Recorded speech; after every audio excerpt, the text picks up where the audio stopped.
뉴욕 증시는 중국 인민은행이 조만간 추가로 기준금리를 인상할 것이라는 전망에 투자 심리가 위축되며 하락했습니다. 유럽 증시는 주요 20개국 서울 정상회의와 아일랜드 재정위기, 중국의 금리 인상 전망 등의 주요 재료가 얽혀 혼조세로 마감됐습니다. 유가는 중국이 인플레이션을 잡기 위해 조만간 금리를 올릴 것이라는 전망에 급락했습니다. WTI는 3.3% 하락한 배럴당 84달러 88센트를 기록했습니다.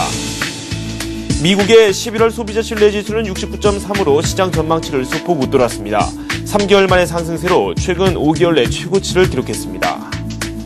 미국이 경기 부양을 위한 국채 매입을 시작했습니다. 연준은 72억 2,900만 달러 규모의 국채 매입을 시작으로 다음 달 9일까지 총 1,050억 달러의 유동성을 시장에 공급합니다. 미국의 2위 주택건설업체 DR 호튼이 올 3분기에 890만 달러의 순손실을 입었다고 밝혔습니다. 주당 손실액은 3센트로 시장 예상치를 하회했습니다.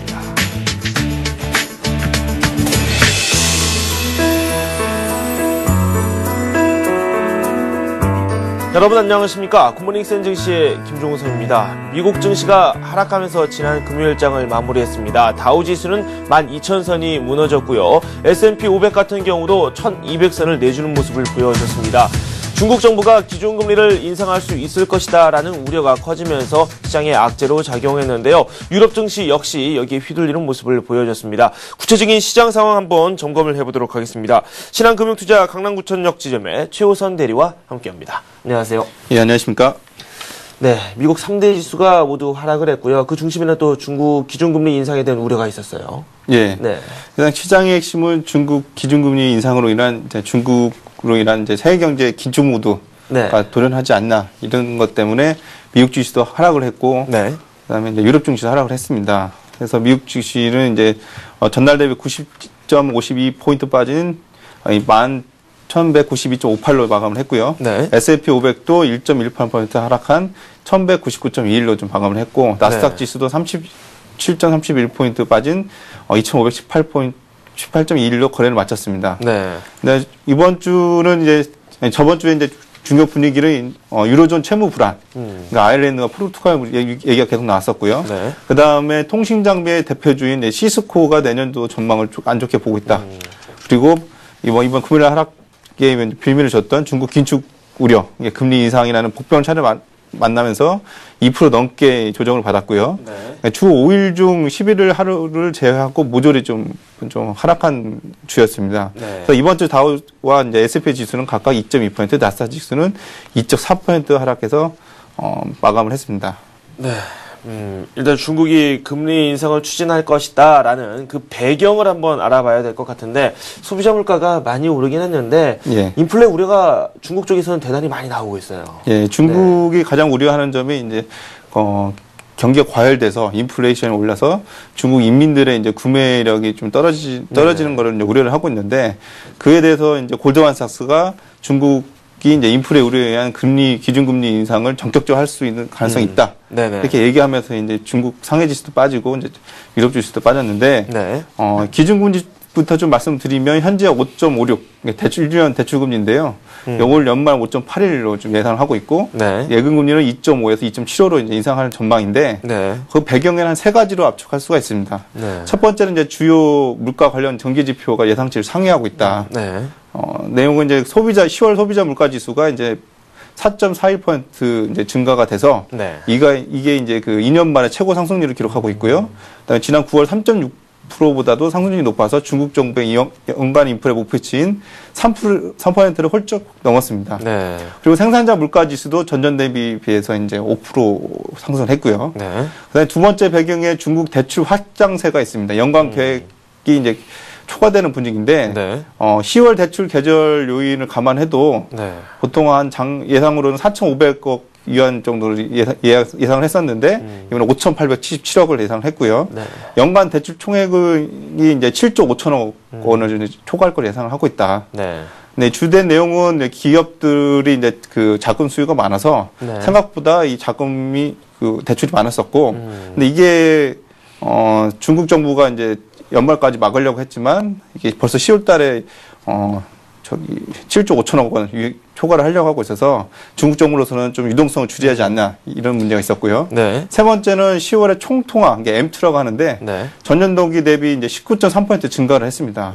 그래서 이 세 가지 배경을 종합적으로 좀 말씀을 드리면 10월 소비자 물가지수 상승, 총통화 전년 대비 증가, 그다음에 대출 증가가 이제 중국의 실제 지금 실물 경기가 좀 과열 중에 있고 네. 이런 결과 지표가 이렇게 나왔기 때문에 중국 정부가 이제 유동성 회수를 위해서 금리 인상이나 지급 준비율 상향 등 조치로 시장의 과열을 좀 줄이려고 하고 있다. 네. 근데 이런 부분이 이제 골드만삭스 같은 경우는 전격적으로 이루어질 수 있다고 해서 그런 레포트가 나왔습니다. 네. 일단 먼저 증시에 반영이 되고 있고요. 향후에 중국 정부가 어떤 내용을 발표할지는 좀 더 지켜봐야 되겠죠. 하지만 중국 세계 공장이라 이렇게 일컬어지고 있습니다. 중국이 이렇게 인플레 우려가 커지고 있는데 그에 따라서 상품 시장에 대한 우려도 점차 커지고 있는 건 사실이에요. 향후 상품 시장의 이 가격에 대해서 좀 현재 가격대가 거품이 또 많이 끼어 있다 이렇게 판단을 또 내릴 수 있는 그런 촉도가 될 수도 있고요. 미국 증시에서는 그에 따라서 원자재 관련주 움직임이 좀 심상치 않았거든요. 예, 그렇죠. 네. 그래서 그 에너지랑 원자재 관련 주들의 이제 금요일 날 움직임 좀 보게 되면 네. 에너지 원자재주 이제 소매 유통주가 모두 하락을 했고요. 대표적으로 엑소모빌이 1.17% 하락했고 쉐브론이 0.76% 하락했고요. 그다음에 알루미늄 업체인 알코아가 2.32% 하락했고 월마트가 0.39% 네. 하락했고요. 홈디포가 0.82% 하락을 했습니다. 네. 업종별 그리고 또 그 내용 원자재주 중심으로 하락을 했다. 그 내용을 한번 살펴봤습니다. 미국에서 나왔던 경제 지표도 하나 살펴보도록 하겠습니다. 11월 소비자 신뢰 지수가 3개월 만에 상승을 했는데 최근 5개월 내 최고치를 기록했다고요. 예, 그래서 예상치 69보다 높은 69.3을 기록을 했고요. 네. 이거는 이제 지난 6월 이후 5개월 만에 최고치인 69.3을 기록해서 일단 미국 경제는 완만히 좋아지고 있음을 좀 알고 있습니다. 그래서 이제 그래프를 보고 좀 같이 말씀을 드리면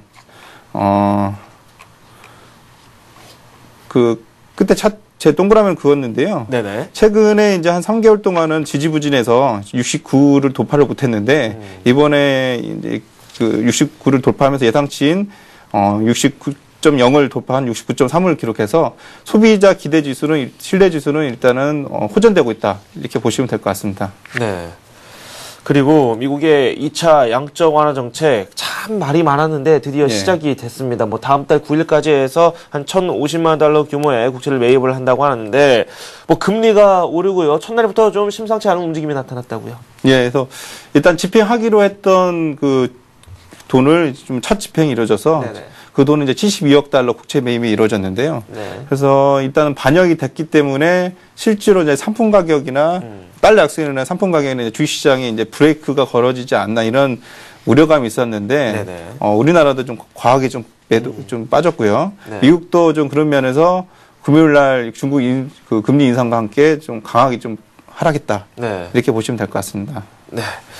그리고 미국 하면은 또 부동산 쪽도 살펴봐야 되지 않나라는 생각이 듭니다. 2위의 주택 건설업체인 DR 호튼이 실적 발표를 했는데 손실입니다, 분명. 손실인데 그래도 예전보다는 손실폭이 많이 줄었다고요. 예, 그래서 네. 3분기가 이제 전년 비보다 적자를 줄였다. 네. 이런 내용이 나왔는데 핵심은 올해 3분기에 890만 달러 순손실을 입었다고 이제 10일 날 발표가 됐는데 네. 이제 주당 손실액이 3센트로 시장 전문가들이 당초 주당 3.7센트 순손실을 얘기를 했거든요. 그리고 전년 같은 기간 이제 2억 3,500만 달러의 순손실, 주당 74센트를 이분 데서 적자를 크게 줄인 건데 네. 미국 시장의 경기 회복에 이제 중요한 관점은 뭐 저희 방송을 보신 분들은 다 아시겠지만 네네. 일단 실업률을 줄이는 것과 주택 가격이 회복되는 게 가장 관건인데 네. 일단 주택 판매가 좀 안정화가 되고 있다.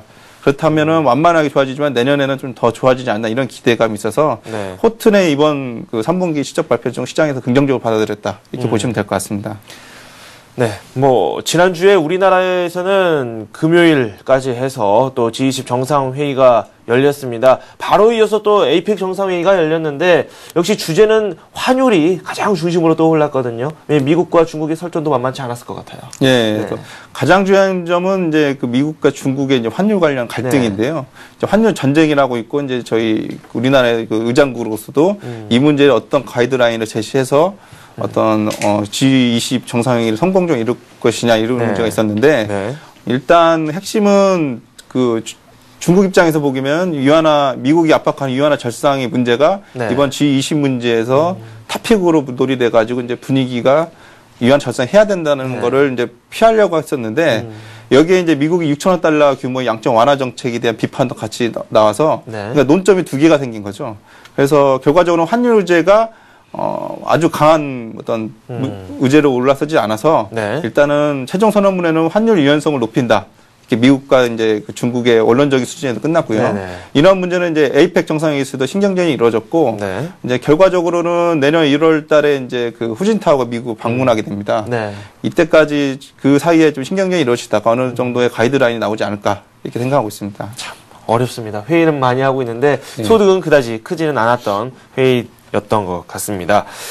유럽 증시 관련 소식도 한번 저희가 체크를 해보도록 하겠습니다. 유럽 증시 재료가 참 많았는데 뭐 크게 움직이지는 않았어요. 상당히 복잡하게 전개가 됐는데요. 유럽 증시 마감 상황 전해주시죠. 네, 일단 그 주요 증시 그 현황부터 말씀드리면 네. 영국 FTSE 지수가 이제 0.32% 하락한 5,796.87포인트 마감했습니다.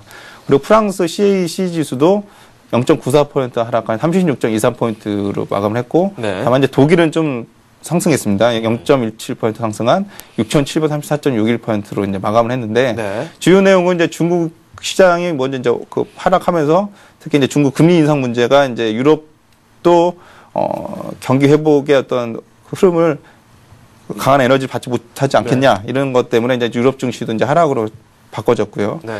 그래서 중국 그 유럽에도 이제 비슷한 그 자원 개발주 일제히 내림세로 보여서 이제 추가 하락을 주도했습니다. 네. 그리고 이제 그 자원 관련주인 안토파가스타가 이제 2.79%, 네. 카장무스가 3.35% 좀 하락해서 빠졌고, 이 가운데 이제 아일랜드와 이제 포르투갈 문제가 좀 나왔었죠. 네. 야, 일단 유럽에서는 이 재정 문제가 가장 큰 화두가 아닐까라는 생각이 듭니다. 이 아일랜드의 재정 위기, 그리고 또 그와 관련한 포르투갈도 있고요. 유로존의 위기라고까지 이야기가 나오고 있는데요.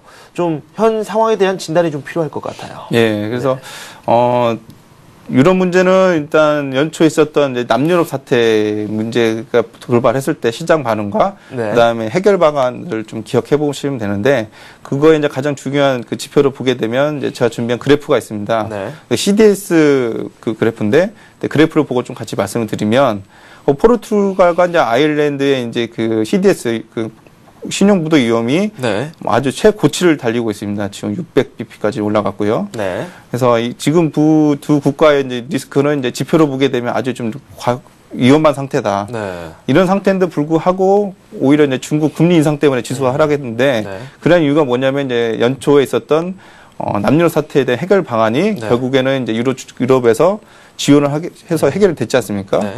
그런 과정에 이제 유로화 약세가 이루어지면서 그 자동차 수출을 많이 하고 있는 이제 독일이 수혜를 많이 받습니다. 근데 독일이 이제 유럽 중앙은행의 이제 입김이 제일 세거든요. 네네. 그래서 이런 문제 때문에 이제 그 아일랜드와 이제 포르투갈에 대해서 IMF라든지 유럽 중앙은행에서 지원하겠다 이렇게 얘기를 계속 언급을 했어도 네. 이들 나라들은 아직 우리는 상관없다 이렇게 버티는 이유도 그런 문제고 네. 전체적인 환경에서 보게 되면 결과적으로 유로 약세가 어느 정도 지속된 다음에 해결 방안이 연초처럼 완만하게 나올 것이다. 이렇게 기대하면 될 것 같습니다. 네. 하나의 목소리를 내는 유로, 이렇게 표명은 하고 있지만 실질적으로 나오는 목소리는 상당히 여러 가지고 그 이해관계를 하나로 모으기도 상당히 어려운 모습을 보여주고 있습니다. 이어서 국제 상품 가격도 한번 살펴보도록 하겠습니다. 국제유가가 상당히 많이 하락했어요. 예, 그래서 네.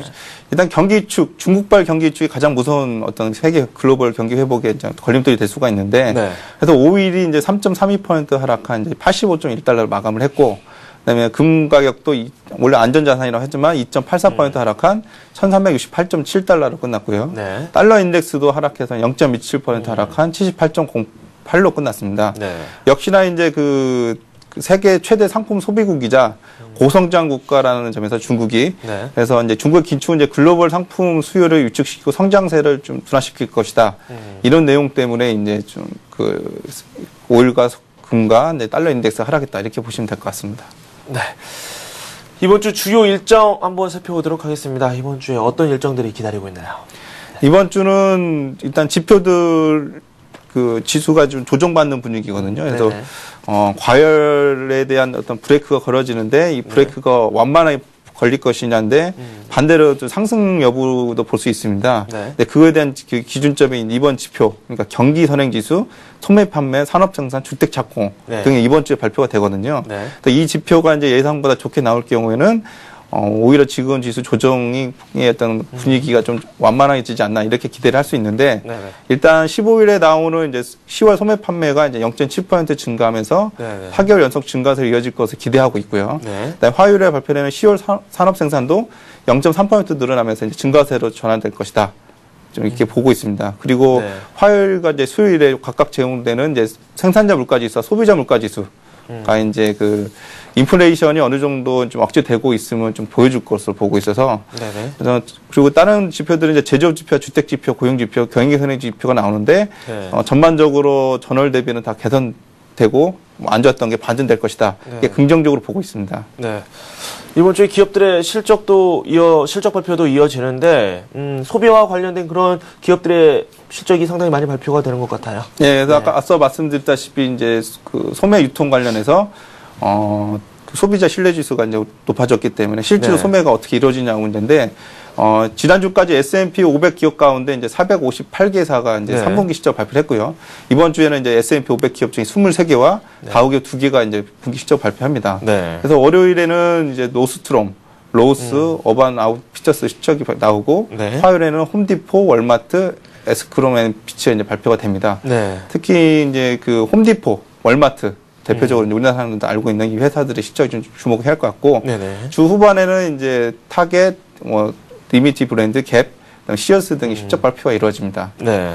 그래서 이 실적 발표에서 그 소매 분위기를 좀 파악할 수 있고 네. 좀 마지막으로 좀 말씀드릴 거는 이번 주에 이제 GM이 기업 공개를 합니다. 네. 그래서 오바마 대통령이 취임하면서 자동차 3개 회사가 이제 부도날 위험이 있는데 네. 미국 정부로서 500억 달러를 받으면서 GM이 부활을 했고요. 네네. 실제로 GM이 이제 순이익이 흑자로 전환을 하고 있습니다. 네. 그래서 이번에 이제 그 목요일 날 기업 공개가 되는데 이 기업 공개 성공 여부도 미국 증시의 어떤 안정성을 볼 수 있는 기회를 볼 수 있을 것 같습니다. 네, 알겠습니다.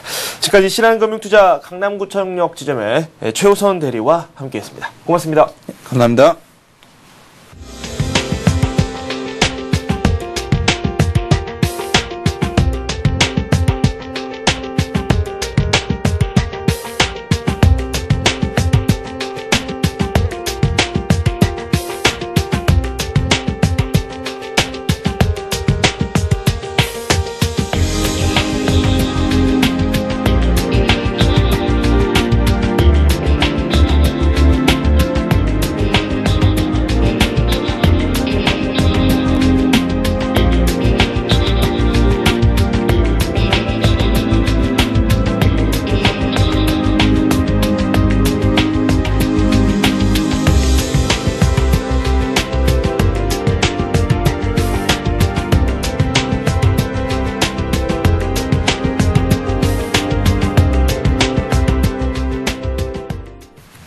네, 오늘의 센 전략 시간입니다. 신한금융투자 영등포 지점의 조재석 부장과 함께합니다. 안녕하세요. 예, 안녕하십니까. 네, 먼저 이번 주 전망을 하기 이전에 지난 금요일 상황부터 정리를 좀 해봐야 될 것 같습니다. 목요일에 상당히 많이 갑자기 하락을 하지 않았습니까? 예, 예. 금요일에 반등이 좀 예상이 됐었고 반등이 장 초반에는 있었는데 후반부 들어서 이게 점차 줄어들더니 결국에는 또 하락하면서 마감이 됐거든요. 예, 예. 상황 어떻게 봐야 될까요? 예. 지난주에는 참 아주 혼란스러운 장세가 연출이 됐습니다. 증시 테러라는 용어가 등장할 정도로 네. 지난 목요일에는 외국계의 한 2조 원 정도에 달하는 대규모 프로그램 매수 차익 장구의 청산이 나오면서 네. 종가지수에 급락을 했고요. 금요일에는 그거를 만회하기 위한 갭 상승을 했지만은 결국에는 기관들의 약 6천억에 달하는 대규모 매도 물량이 나오면서 하락 반전을 하면서 아주 롤러코스터 같은 장세를 연출해서 네. 시장에는 아주 혼란스러운 상황이 연출이 돼서 네. 그 충격 여파가 조금 이번 주에도 좀 지속이 될 것 같고요. 네. 어떻게 보면 시장이 1900선 넘어가서 좀 쉬어야 되는데 네네. 그런 해외발 유동성의 증대에 의해서 좀 오버슈팅한 측면이 있던 자리였습니다. 네. 그래서 그런 오버슈팅 등이 있던 자리에서 환율이 1,100원 초반까지 내려가면서 네. 그 외국인들의 약간 차익 실현성 매물이 일부에 이렇게 나온 데 따른 그런 후폭풍이 이번 주에도 좀 있고 네. 또 역시 그 외국인들의 그런 시장에서 장악력을 한번 또 확인할 수 있었던 한 주간이었던 걸로 이렇게 확인할 수 있겠습니다. 네. 실제로 이 외국인들이 목요일 같은 경우에는 1조 원 넘는 현물을 내다 팔았는데 예. 또 금요일에는 또 거의 그에 육박하는 물량을 또 매수라는 움직임을 보여줬거든요. 예. 좀 엎치락 뒤치락 이렇게 좀 단기성으로 많이 자금이 움직이고 있는데 투자자 입장에서 그 중에서도 개인 투자자 입장에서는 상당히 불안할 수밖에 없어요. 예, 예. 네. 어떻게 보면 지금 시장에서 지속적으로 사는 그런 달러 캐리성 장기 자금은 뭐 여전히 좀 매수의 관점인 것 같습니다. 근데 뭐 신문 언론에서 나온 것처럼 유럽계 자금들 이런 자금들은 그 조세 피난처에서 자금을 마련해서 네. 그 국내 시장에 환차익성으로 단기적으로 들어와서 1,200원 중반에서 와서 이제 1,100원 초반이기 때문에 네. 그 차익 실현 그 빌미가 됐고요. 또한 G20 정상회의가 끝나면서 이 환율 불안 네. 이런 게 좀 있고 그다음에 우리나라가 G20 의장국으로서 환율 시장에 개입을 좀 못했었는데 네네. 이제는 환율 시장에 개입을 좀 할 수 있겠다는 그런 우려성 네. 또한 그래서 단기성 한머니들이 네. 좀 일시에 좀 빠져나가지 않았나 이렇게 예측을 해볼 수 있겠습니다. 네.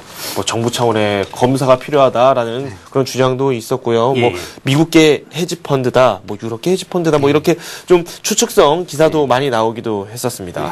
네. 기관 같은 경우는 오히려 또 매도를 하면서 시장에 부담을 줬어요. 예, 예. 네. 뭐 기관들은 여전히 국내 시장에 대해서 조금 그 장악력이 없고 좀 약간 자신 없는 태도를 좀 보이고 있는 입장입니다. 특히 그 일반 투자자들이 2007년 이후로 들었던 펀드 자금들은 뭐 여전히 빠져나오고 있는 입장이고요. 네. 특히나 이제 지난 1950을 넘어가면서 약간 좀 안심하고 있던 찰나에 이렇게 지수가 한 번 더 유동을 쳤기 때문에 뭐 더욱더 환매에 좀 그 네. 욕구를 조금 뭐 그 자극할 가능성이 있기 때문에 네. 기관들은 뭐 여전히 그 매도는 좀 더 지속이 되리라 보여지고 있습니다. 네. 또 금요일장에서 깜짝 놀랐던 게요. 이 코스닥 종에서 예. 급락세가 나왔습니다. 아, 예. 뭐 하루 차이로 이렇게 코스피와 코스닥 이렇게 급락하는 모습을 보여줬는데 뭐 특별한 이유라도 있을까요? 일단 그 코스닥 시장은 이제 상대적으로 코스피 시장에 비해서 조금 안정성이 좀 떨어진다고 투자자들이 인식을 하고 있습니다. 근데 네. 시장이 조금 그 안정세를 보일 때는 코스닥의 개별 종목들의 실적이라든지 이런 게 이제 시장에서 이렇게 반영이 되지만은 네. 시장이 지금처럼 불안정할 때는 상대적으로 위험 자산으로 인식을 많이 하고 있습니다. 네. 따라서 아무래도 그 큰 돈을 운영하는 그런 기관 투자가들이라든지 큰 손들은 아무래도 먼저 비중을 줄이는 그런 우선순위에 좀 적용이 되다 보니까 네네. 이렇게 코스닥 시장이 급락을 좀 보였고요. 네. 따라서 뭐 이번 주도 역시 아무래도 상대적으로 코스닥 시장과 네. 이런 개별 중소형주들이 그런 대형 우량주에 비해서는 상대적으로 좀 여류에 있지 않을까 보여지고 있습니다. 네, 알겠습니다. 코스피, 코스닥 이렇게 큰 그림 속에서 저희가 이야기를 나눠봤는데요. 구체적으로 업종 내 뭐 종목 이야기까지는 또 저희가 이번 주 투자 전략을 이야기하면서 차차 설명을 드리도록 하겠습니다. 그렇다면 이번 주에 저희가 중점적으로 살펴봐야 될 부분들이 있다면 어떤 것들이 있을까요? 네, 이번 주 뭐 지난주에 이제 뭐 유럽 위기감은 뭐 많이 나왔기 때문에 네네. 좀 알고 있는 변수라고 좀 보여줄 수 있을 것 같고요. 네. 뭐 올 한 해 내내 나오고 있던 거기 때문에 네. 최악의 사태로 갈 가능성은 좀 적으려 보여지고 있고요. 네. 문제는 뭐 중국인 것 같습니다. 네. 중국이 지금 지난 10월에 소비자 물가지수가 4.4% 상승한 것으로 나타나면서 중국의 그 물가 억제 목표치인 3%를 지금 연속해서 계속해서 넘어서고 있습니다. 네네. 따라서 중국 당국이 지난 10월에 약 3년 만에 기준금리를 인상을 했었는데요. 네. 또 지난주에는 그 지준율을 인상을 했습니다. 네. 근데 시장에서는 이제는 그 연속해서 기준금리를 인상하지 않을까 하는 그런 우려감이 그 나오면서 그 중국 시장이 급락을 했습니다. 네. 그래서 우리나라의 수출의 1위 국가이고요. 또한 지금 세계 경제 성장의 한 축을 담당하고 있는 네. 중국이 만약에 긴축을 한다면은 세계 증시는 약간 부정적일 수밖에 없고요. 네. 또한 중국도 금융위기 이후에 약 3,400조 원에 달하는 그런 자금을 쏟아부었기 때문에 일정 부분 유동성 회수는 네. 좀 필요하리라 보여지지만은 네. 중국이 그 판 자체를 훼손할 정도로 바로 그 금리 인상을 따른 긴축을 하리라 보여지진 않고 있고요. 네. 또한 과거에 보면은 2007년도에 중국이 그 5%대에서 네. 그 5% 후반에서요. 7.47%까지 금리를 한 6번 인상을 했었습니다. 네네. 근데 그러한 금리 인상이 오히려 증시에서는 일정 부분 그 경기 회복에 대한 확인으로 네. 받아들여지면서 네네. 시장이 좀 출렁이기는 많이 했었습니다. 그렇지만은 중국 지수와 우리나라 지수가 상승한 사례가 있기 때문에 네. 이번에도 단기적으로 좀 충격은 있겠지만은 이 추세 자체가 훼손되리라고는 보여지지는 아직은 뭐 그렇게는 인식되지 않고 있습니다. 네. 중국 증시가 지난 금요일에 상당히 많이 하락했어요. 예. 뭐 우리 증시도 반등이 나오고 있다가 장중에 그 반등폭을 다 내줬던 이유도 중국의 폭락과도 어느 정도 관계가 있을 것 같다는 생각이 드는데 예. 뭐 5% 넘게 급락을 했었거든요. 예. 뭐 이런 부분에 있어서 이번 주까지 여파가 좀 있을 수도 있을 것 같다는 생각이 들어요. 예, 맞습니다. 네. 뭐 그 국내 증시에는 아무래도 그 미국 지수하고 중국 지수가 큰 영향을 미치는데 아무래도 5%대의 하락은 그 투자자들한테 대한 심리 위축을 네네. 좀 불러일으킬 수 있기 때문에 국내 증시가 미리 선 반영을 하지만은 아무래도 일정 부분의 충격은 좀 불가피하라 보여지고 있고요. 네. 뭐 제가 차트를 한번 잠깐 보여서 말씀을 드리도록 하겠습니다. 네. 예, 지금 이 보여지는 차트가요. 국내 종합지수가 지금 올해의 그 추세 상승을 좀 이렇게 보여주고 있는 차트인데요. 네. 지금 제가 원호를 표시했던 부분이 이게 2010년도 1월 달입니다. 근데 1월에도 중국의 지준율 인상 네. 우려감이 있었고요. 또 거기에 그 미국 금융 당국의 규제 플러스 그다음에 이번에도 역시 그 유럽의 재정 우려감이 있으면서 네. 종합지수가 1700 중반에서 뭐 1500 중반 근처까지 거의 한 10% 정도 하락을 했었고요. 네네. 5월에도 역시 그 유럽 위기 우려감으로 이렇게 급락을 있었고 네. 여기서 이제 1600에서 조금 더 빠진 건 천안함 사태가 있었지만 천안함 사태를 빼면은 역시 약간 한 5% 정도의 충격이 있었습니다. 그래서 네. 뭐 국내 증시에서도 이번에는 지금 중국과 그 유럽 위기 우려감이 동시에 나왔기 때문에 네. 일정 부분 뭐 충격은 좀 불가피하려고 보여지고 있습니다. 네. 저희가 이 국내에서도 나올 만한 그런 재료들도 함께 살펴보면 더 좋을 것 같습니다. 이번 주에도 국내 시장에서 지켜봐야 될 부분이 상당히 많아요. 기준금리가 과연 인상이 될지 안 될지 그 부분이 가장 키가 되지 않겠습니까? 예, 뭐 그 기준금리를 지금 사실 해외 때문에 많이 네. 인상을 못하고 계속 미뤄져 왔는데요. 이번에는 그 신흥 시장들의 자본 유출입 규제안에 대한 근거를 마련했기 때문에 네. 아무래도 기준금리도 그 물가 상승 압력과 인플레이션이 있기 때문에 이번에는 좀 기준금리가 인상이 되리라는 그런 의견이 조금 더 많기 때문에 네네. 그 인상될 확률이 그 다른 때보다는 좀 더 많다 이렇게 볼 수 있겠습니다. 네.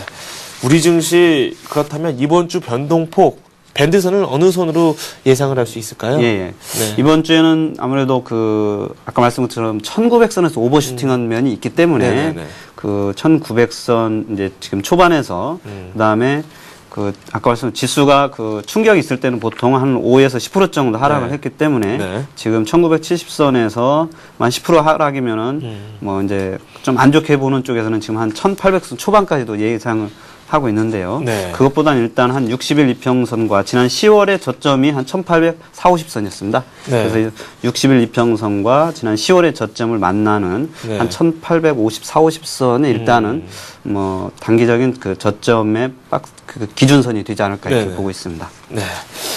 그렇군요. 구체적으로 이번 주 투자 저희가 전략을 한번 살펴보도록 하겠습니다. 이 어떤 점에 중점을 둬야 될지는 저희가 말씀을 한번 들어봤는데 구체적으로 저희가 이 업종별로 대응 전략도 한번 세워보는 게 좋겠죠. 네, 뭐 네. 지금 그 업종으로는 그 아직까지 뭐 여전히 그 사실 이 시장의 그 체계적 위험 때는 사실 피해갈 수가 없습니다. 네. 다 뭐 하락을 하기 마련인데 그래도 우선 순위를 둬야 된다면은 지난주에도 보면은 지수가 급락을 할 때 상대적으로 지수 대비 강세를 보인 업종이 그 자동차하고 그다음에 화학, 조선 업종이었습니다. 따라서 여전히 이번 주에도 자동차, 화학, 조선을 우선 순위에 좀 둬야 될 것 같고요. 네. 그다음에 그 내년도에 사실은 그 턴어라운드의 개념을 좀 보였던 은행주들은 여전히 유럽발 위기가 아직까지 있기 때문에 네. 그 바닥권에서의 그냥 단기적인 저가 매수 관점인 것 같고요. 네. 여전히 IT 건설, 뭐 역시 은행 이런 쪽들은 순환매를 겨냥한 트레이딩 개념이고 뭐 사서 그 보유하는 그런 전략은 아직은 아닌 것 같습니다. 네. 그럼 저희가 집중적으로 한번 살펴볼 만한 종목이 있다면 그 부분도 함께 살펴보도록 하죠. 예. 네. 일단은 뭐 여전히 자동차 업종이 좀 우선순위에 되는데요. 네. 따라서 뭐 현대차라든지 현대모비스 이런 종목들을 이제 뭐 LG화학이라든지 이런 종목들에 관심을 둬야 되겠지만은 이제 그런 종목들은 현대모비스나 LG화학을 이제 뭐 우선 순위에 두고서 좀 보시고요. 네. 그다음에 혹시 이제 그 약간 좀 인내를 하실 수 있는 투자자분 같은 경우에는 오늘은 좀 세방전지를 말씀드리도록 하겠습니다. 예. 세방전지. 예, 세방전지는 사실 실적주이면서도 그 가치주라고 좀 보여줄 수가 있겠고요. 네. 지금 로켓 배터리로 알려져 있는 그 회사입니다. 그래서 네. 국내 시장에서는 약 40%의 점유율로 국내 시장의 1위를 담당하고 있고요. 전 세계 시장에서는 약 5%의 점유율로서 그 세계 시장 5위를 점유하고 있는 업체입니다. 그래서 이 납축 전지를 만들고 있는데요. 최근에 자동차가 많이 팔리면서 이런 납축 전지가 많이 팔리면서 이 실적이 증가하고 있고요. 네. 또한 최근엔 그 전기차의 보급으로 좀 실적이 나빠지지 않겠느냐 했지만은 아직까지 전기차는 2012년 이후로나 그 보급화가 되리라고 보여주고 있기 때문에 아직은 좀 먼 얘기인 것 같고요. 네. 또한 특히 요즘에는 자동차들이 그 전장화가 많이 되면서 전기 구동 장치가 많이 사용이 되면서 이 납축 전지의 교체 수기가 예전보다 많이 단축이 되고 있습니다. 네. 따라서 그 납축 전지의 교체용으로도 많이 사용되고 있고요. 네. 또한 AS 시장에서도 과거보다도 그 차량 운행 그 기간이 네. 이렇게 많이 길어지면서 교체용으로도 많이 사용되고 있어서 지금 한 2008년, 9년, 10년도 연속 3년간 1,000억 원대의 영업이익을 보이면서 네. 약 15% 이상에서 20% 사이 영업이익률을 보이고 있기 때문에 여전히 실적은 뭐 증가 추세에 있고요. 네. 또한 최근에 그 생산 그 사용량이 늘어나면서 약 35% 정도의 생산 설비 증설을 했습니다. 네. 그래서 내년도에는 약 한 500만 개 정도의 설비 증설이 이루어지리라 보고 있기 때문에 그 여전히 내년에도 실적 증가 추세는 조금 더 지속이 되리라 보여지고 있고요. 네. 단기적으로는 이제 차트를 보면서 매수 시기와 그 가격대를 한번 보여드리도록 하겠습니다. 지금 세방전지의 차트를 보여드리고 있는데요. 네. 이제 목요일날 좀 많이 오르다가요. 종가 무렵에 좀 급락을 했었고요. 네네. 그래서 금요일날도 상승을 했다가 여전히 또 이렇게 하락을 했습니다. 최근엔 외국인들이 좀 이렇게 관심을 좀 보이고 있고요. 기관들은 뭐 샀다 팔았다를 이렇게 번갈아 하고 있는데, 네. 지난 이제 10월 말경에 전고점을 이렇게 좀 한 차례 높였습니다. 네. 그랬다가 지금 조정을 받으면서 21일선을 약간 훼손한 상태이긴 하지만은 여전히 다른 그 종목에 비해서는 조금 강세를 좀 보이고 있고요. 네. 일단 뭐 매수가는 아무래도 주초에 좀 조정을 보여지기 때문에 뭐 31,000원 내지 조금 약간 더 하락을 하면은 뭐 3만원 초반대에서의 매수를 하시면 될 것 같고요. 네. 그다음에 이제 뭐 굳이 손절매 가격을 정하신다 하면은 그 61평선과 지금 121평선이 있는 그 3만 원 근처. 3만 원. 예. 이거를 단기적인 그 손절가로 두시고요.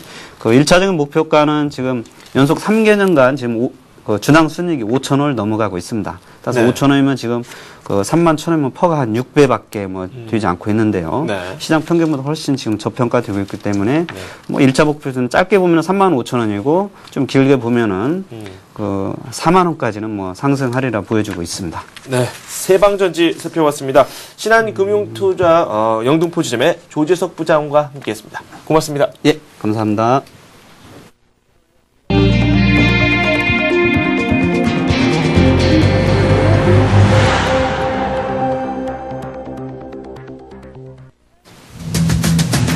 일본 요코하마에서 열린 아시아 태평양 경제협력체 에이펙 정상회의가 역내 성장 전략과 무역 자유화 촉진 방안을 담은 요코하마 비전을 채택하고 14일 오후 폐막했습니다.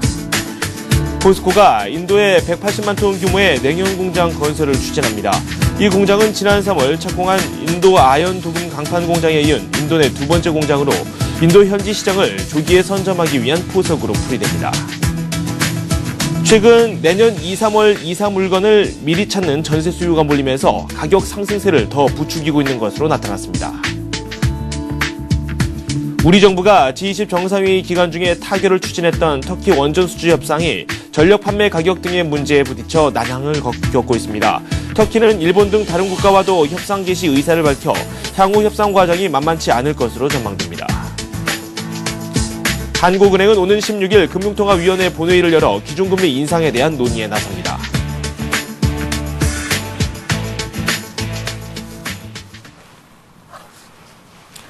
네, 오늘의 이슈는 서울경제신문 산업부의 이종배 기자와 함께 자세히 살펴보도록 하겠습니다. 안녕하세요. 네, 안녕하십니까.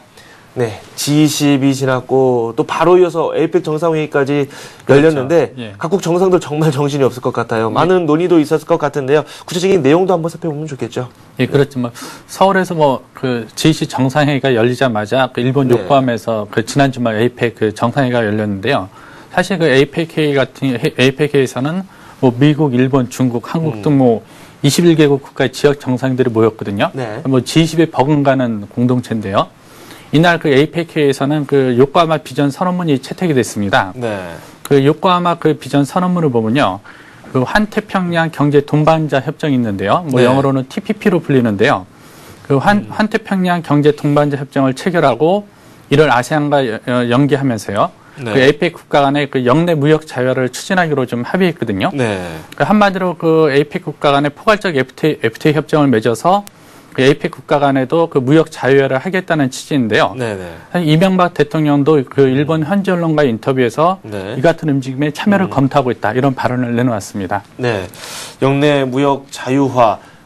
일단 각국의 이해관계를 한번 따져봐야 되겠지만 중국 쪽에서는 반대 목소리를 냈다고 하고요. 그렇죠, 미국에서는 적극적으로 추진을 하려고 했었고 약간 양국 간의 갈등도 조금 있는 상황에서 일본이 이 미국 쪽에서 위치를 딱 옮겼다고 하더라고요. 네, 그렇습니다. 네. 그 지적하신 대로 그 에이펙 국가 간의 영내 자유화는 그 미국이 지금 주도적으로 네네. 주도를 하고 있는데요. 그 중 하나가 이제 그 환태평양 경제 동반자 협정, 좀 TPP인데요. 네. 미국이 그 에이펙 국가에서 그 주도권을 쥐기 위해서 이 같은 이제 그런 그 포괄적 FTA를 강력히 추진하고 있는데요. 네. 그 반대로 이제 중국은 좀 반대하고 있는 입장입니다. 그 눈길을 끄는 것은 이번 그 에이펙 요코하마 선언에 그 에이펙 국가 간의 영내 자유화가 담겼는데요. 네. 그 당초 중국은 이제 선언문에 그 에이펙 국가 간의 그 영내 무역 자유화가 담기는 것에 좀 강력히 반대를 했고요. 네. 이런 가운데 미국이 강력히 주장하고 의장국인 일본국이 이제 일본이 네. 적극적으로 가세하면서 그러니까 미국과 일본이 중국을 포위하게 된 거죠. 네. 미국과 일본이 중국을 포위하면서 그 선언문에 그 영내 무역 자유화가 담기게 됐는데요. 네. 사실 그 에이펙 국가 간의 헤게모니를 지려고 지금 주도권 싸움이 많이 일어나고 있는데요. 네. 미국이 이제 가장 먼저 앞서고 있고 네. 여기에 또 중국도 만만치 않게 이제 미국의 도전장을 내밀고 있고요. 네. 일본은 이제 미국과 중국 사이에 끼어서 좀 약간의 어정쩡한 입장을 보이겠는데요. 네. 그 에이펙 영내 주도권을 놓고 뭐 미국, 중국, 일본 등 이 삼국 간의 이제 눈에 보이지 않는 전쟁이 네. 앞으로 더 치열해질 거다 이런 것을 예고하는 것 같습니다. 네. 에이펙 정상회의 소식까지 저희가 한번 정리를 해봤고요. 그리고 미래 인적 인프라 강국이 될 수도 있을 것이다. 뭐 중국이 될 수도 있겠지만 인도도 여기에 뒤지지 않고 빠짐없이 나오고 있는 국가 중에 하나입니다. 인도가 그만큼 시장이 크다는 건데 국내 기업들도 인도 시장을 많이 공략을 하고 있는데 이번에 포스코가 본격적으로 또 인도 진출 선언을 했다고요. 네, 그렇죠. 지금 네. 현재 포스코는 그 지난 3월부터 그 인도의 그 아연 도금 강판 공장을 운영 중에 있는데요. 그 포스코는 이와 별개로 한 180만 톤 규모의 그 냉용 공장 건설을 추가로 네. 증설하겠다는 계획인데요.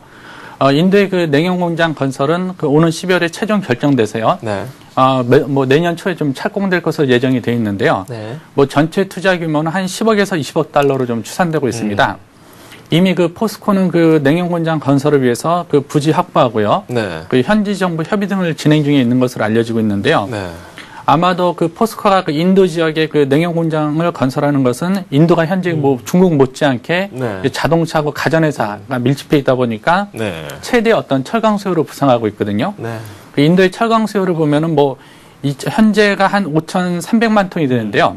2020년 되면 한 4배 이상 증가한 2억 3천만 톤이 이를 것으로 추산되고 있거든요. 네. 그러니까 포스코 입장에서도 인도 지역을 좀 놓치기 아까운 상황이죠. 그렇죠. 예. 시장을 먼저 선정을 하고 그렇죠. 그 후로 한번 공략을 해보겠다 예, 이런 그런 것 뜻이겠죠. 같습니다. 네. 네. 그리고 다음은 또 가장 저희가 관심이 가는 부분 중에 하나입니다. 부동산 관련 소식인데요.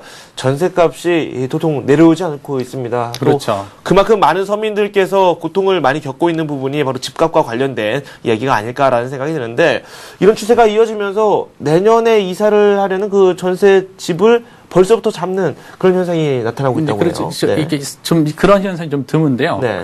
이제 전세난이 심각한 상황으로 치닫고 전세난이 심화되면서 내년 그러니까 2, 3월 전셋집을 하시는 분들이 네. 이른바 이제 현재 이제 전세 예약이라고 하는데요. 네. 그 전세 예약까지 하는 상황이 좀 나타나고 있는데요. 그러니까 뭐 내년 봄에 이사할 전세 수요자들이 벌써부터 집을 찾아 나서고 있고요. 네. 이렇다 보니까 그 전세 예약이라는 뭐 새로운 풍경까지 나타나고 있는데요. 네. 아마 그 현지 중개업소 이렇게 분위기를 보면은 진짜 전세 매물은 아예 찾아보기 힘든 네. 상황까지 치닫고 있다고 합니다. 네. 그래서 참 이렇게 뭐 내년 봄 매물을 그 겨울 되기 전에 벌써 예약하는 사람이 좀 드문데요. 네. 이런 상황을 좀 감안해 볼 때 그 전세난 피크가 그 네. 내년 봄이 되지 않을까 이런 우려도 나오고 있습니다. 뭐 급매물이 많이 없어져서 호가가 좀 많이 뛰었다고는 하는데 실제로 거래되는 매물이 또 많지도 않고요. 그렇죠. 그만큼 또 전세값은 더 오를 수밖에 없는 거겠죠. 부동산 관련 소식 저희가 정리를 해봤습니다. 이번에 저희가 G20 정상회의와 관련된 내용을 한번 살펴보도록 하겠습니다. G20 정상회의 기간 동안에 이 터키와 우리나라 협상을 통해서 한번 원전 수출에 대한 내용을 한번 논의를 하겠다라는 소식을 예전에도 저희가 한번 그렇죠. 전해드린 예, 바가 예. 있는데 이게 또 약간 어려움에 봉착을 했다고 그렇죠. 해요. 지적하신 대로 그 G20 정상회의 기간 중에 그 한터키 정상회의를 네. 가져서 원전 수주를 마무리 지을 계획이었고요. 그러기 위해서 G20 정상회의 기간 중에 그 정부 고위 관계자 터키를 방문해서 수많은 협의를 가졌는데요. 네. 그 거의 다 될 것으로 예상됐던 터키 원전 수주가 좀 큰 네. 벽에 부딪힌 것 같습니다. 그 터키 정부가 그 G20 기간 중에 그 협상을 가졌지 않습니까? 협상에서 일본 등 다른 국가 협상 개시하겠다. 네네. 이런 의사를 밝혔다고 하는데요. 그 터키 정부가 이제 한국뿐 아니라 그 뭐 일본, 미국 이제 다른 나라도 협상을 하겠다 이런 의사를 네네. 공식적으로 밝혔는데요. 네. 그 터키 원전 수준의 현재 그 가격을 놓고 그 한국과 터키 간에 좀 치열한 줄다리기를 하고 있습니다. 네. 그 터키 정부의 이번 압박이 뭐 저희 정부로 판단은 이제 가격을 깎으려는 의도로 좀 보이고 있는데요. 네. 하지만 한편으로서는 우리 입장이 좀 더 어려지고 있고요. 네. 여기에 일본에서 우리보다 그 더욱 조건을 제시하면은 그 원전 수주가 또 일본으로 넘어갈 가능성도 큰데요. 네. 현재 우리가 터키 원전의 경우 총 발전 용량이 한 560만 킬로와트고요. 네네. 그 건설 비용만 한 200억 달러로 추산되고 있는 초대형 프로젝트이기 때문에 네네. 과연 이 터키 원전이 그 우리나라로 넘어오느냐 아니면 거의 일본이나 제3국으로 가느냐 이것도 좀 관심이 될 것 같습니다. 네. 실제로 뭐 일본 내에서도 이 원전 참여를 선언을 했고요. 그렇죠. 관련 기업도 컨소시엄을 구성해서 적극적으로 참여를 해보겠다라고 밝힌 만큼 우리 정부도 좀 긴장을 해야 되지 않을까라는 생각이 듭니다. 저희가 이렇게 해서 여러 가지 소식을 살펴봤고요. 그리고 국내에서 큰 화두가 되고 있는 부분 바로 15일에 현대건설 본입찰이 이제 마무리가 됩니다. 그렇죠. 조만간 다 결정이 될 것으로 확인이 되고 있는데 구체적인 내용 한번 살펴보도록 하죠. 네, 그렇습니다. 네. 그 현대건설 인수를 놓고 그 현대차 그룹하고 현대그룹이 좀 치열한 경쟁을 벌이고 있는데요. 네네. 오늘 15일 이제 그 입찰 제안서 본입찰이 마감이 됩니다. 네. 그래서 오늘 그 본입찰이 마감이 되는데요. 그동안 그 양그룹 간에 뭐 사활을 건 그 전쟁을 벌여오지 않았습니까? 네. 그러니까 특히 그래서 이 오늘 본입찰 마감에 그 양측이 제안한 입찰 제안서에 어떤 내용이 담길지 좀 많은 관심을 모으고 있는데요. 네. 아마 양측은 입찰에 뭐 그 최선을 다하겠다는 입장을 밝혔기 때문에 네. 그 폭넓은 좀 생각하지 못한 내용이 담길 것으로 보이고 있습니다. 네네. 일단은 그 현대그룹에서는 그 동양종합금융을 재무적 투자자로서 입찰에 참여하고요. 네. 그 현대자동차그룹은 뭐 기아차라든지 일부 계열사를 포함해서 입찰에 참여하는 것으로 알려지고 있는데요. 이에 대해서 그 채권단의 공식 입장은 그 비가격적 요소를 많이 보겠다. 네. 이런 공식 입장을 내놨는데요. 과연 그 비가격적 요소가 어떻게 작용할지도 관심이고요. 네. 그 현대건설 좀 매각 일정을 보면요. 입찰 제안서 제출이 본입찰이 이제 10월 마감되면요. 네. 통상 이제 채권단은 통상 일주일 후에 그 우선 협상 대상자를 발표를 합니다. 네. 하지만 이번에는 뭐 신속하게 좀 발표할 것으로 예상이 되고 있는데요. 네. 그래서 우선 협상자 대상이 이름은 뭐 16일이나 17일쯤 나올 것으로도 예상되고 있고요. 네. 그 우선 협상자 대상이 기업 선정이 되면은 그 11월 말까지 그 현대건설과 양해각서를 체결하고요. 네. 그 12월 초에는 이제 본격적인 이제 정밀심사 단계로 들어갑니다. 네. 그 정밀심사 단계에서는 뭐 입찰 전세 선의 인수금액에 대한 확인 과정을 거쳐서 네. 그 최종 인수가가 확정되게 되는데요. 채권단이 매각하기로 한 현대건설주는 한 3,887만 주거든요. 네. 그러니까 현대건설 총 발행 주식의 한 34.88%인데요. 그 최종 결정은 이제 내년 2월 중 이제 결정이 되는데요. 네. 지금 현재 11월부터 2월까지 한 4개월 정도가 남았는데 네. 그 4개월 기간 동안에 그 현대건설의 최종 승자가 어느 쪽으로 갈지 좀 관심을 모으고 있습니다. 네. 규모도 커지고 있고요. 그렇죠. 승리를 거두는 그런 쪽도 분명 출혈이 심할 것이다. 뭐 이렇게 전망까지 나오고 그렇죠. 있기 때문에 그렇다 보니까 네. 이제 그 채권단에서 비가격적 요소를 그렇죠. 강조한 게 가격적 요소를 강조하다 보면은 또 양측이 너무 무리한 가격을 써내지 않을까 그런 측면도 있다고 하는데요. 네. 그 이제 비가격적 요소를 공식적으로 밝혔다는 게 약간 좀 한편으로는 일부에서는 의혹을 제기하게 되고요. 하고 있거든요. 네네. 그래서 이게 어떻게 이제 심사에 반영될지가 좀 시장에 가장 관심을 모으고 있습니다. 네. 이번 주 주요 일정 한번 살펴보도록 하겠습니다. 가장 큰 관심이 쏠리는 부분 바로 금리 인상과 관련된 금통위 회의가 아닐까 그렇죠. 싶어요. 예. 네. 그렇습니다. 이번 주는 뭐 서울 지시 정상회가 막을 내리면서요. 네. 한국은행의 기준금리를 결정하는 그 금통위 본회의가 최대 키포인트가 될 것 같고요. 네. 또 뭐 국내 가계 그 수익과 지출하량을 살펴볼 수 있는 가계 동향도 좀 관심을 끌만한 지표인데요. 네. 그 일정별로 보면은 우선 그 15일에는요. 그 한국은행에서 그 세계 외환 및 그 장외 상품 시장 조사 결과를 내놓고요. 네. 또 2010년 10월 그 금융시장 동향도 공개합니다. 네. 또 16일에는 그 한국은행이 그 금통위 본회의를 열어서 그 기준금리를 결정하는데요. 이번 주 가장 큰 이슈일 것으로 보이는데요. 네. 금통위는 그 지난 7월 기준금리를 올린 이후 현재 그 3개월 연속 동결하고 있는데요. 네. 아마 이번에는 뭐 거의 기준금리 인상이 유력시되는 분위기인 것 같습니다. 네. 또 16일에는 그 기획재정부 주관으로 그 위기관리 대책회의가 열리고요. 네. 또 금융감독원에서 1~9월 중 그 신용카드사 영업실적도 발표합니다. 네. 또 17일에는 그 김중수 한은총재가 그 국내 대기업 CEO들과 만나서 경제 동향을 나누고요. 네. 또 17일에는 그 국내 가계 수익과 지출현황을 한눈에 살펴볼 수 있는 그 3, 4분기 가계 동향도 공개됩니다. 네. 그 18일에는 그 한국개발연구원에서 그 가계부채 위험도에 대한 평가 보고서를 내놓는데요. 네. 뭐 가계부채 전반적인 현황 등을 살펴볼 수 있고 또 이 자료가 향후 정책 지표로 활용될 수 있는 자료이기 때문에 네. 눈여겨볼 만한 필요할 것 같고요. 네. 또 19일에는 그 한국개발연구원에서 그 경제 전망 자료도 공개할 예정입니다. 네. 자세히 이번 주 주요 일정까지 저희가 살펴봤습니다. 지금까지 이종배 기자와 함께했습니다. 감사합니다. 예, 감사합니다. 네, 굿모닝 센정시 저희가 준비한 소식 여기까지입니다. 저는 출발 센정시에서 우리 시장 출발 상황 그리고 또 투자 전략까지 자세히 살펴보도록 하겠습니다. 출발 센정시에서 다시 찾아뵙겠습니다.